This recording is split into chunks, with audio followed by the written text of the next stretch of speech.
If you're thinking about joining Zion HealthShare and plan to have a baby in the next year, you need to know about these important changes happening on April 1st, 2025. Today, I'll walk you through exactly what's changing in Zion HealthShare's maternity benefits and why now is the time to act if maternity sharing is important to you. So let's get into it.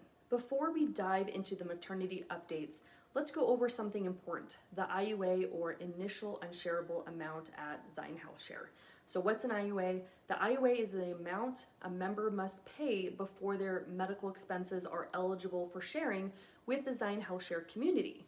Zion offers 3 IUA options, $1,000, $2,500, and $5,000. Once you meet your IUA, Zion shares the rest of your eligible expenses without annual or lifetime limits. Now here's the first major change happening on April 1st.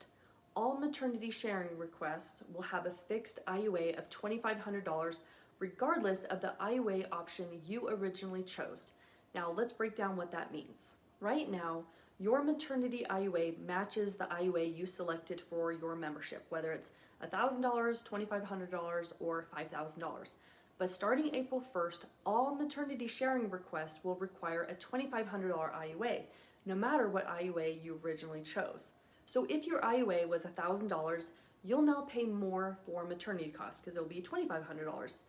If your IUA was $5,000, you'll actually save money since your maternity IUA is now just the $2,500. So the second change is that there's a new 12-month waiting period for maternity sharing.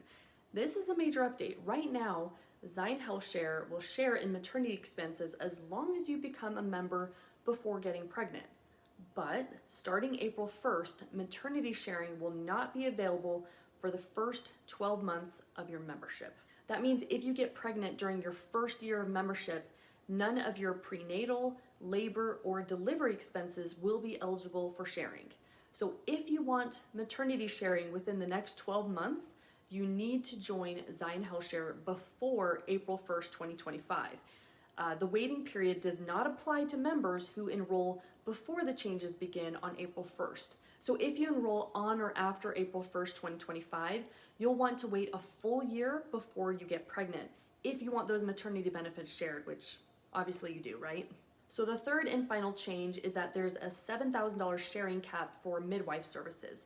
So midwives have always been eligible for sharing with Zion HealthShare, but under the new guidelines, there will now be a $7,000 limit on costs for a midwife.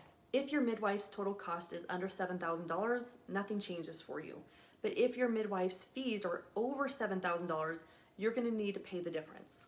So if you're planning a home birth or midwife-assisted birth, check with your provider to make sure their costs fit within the new cap or that you're okay paying the difference.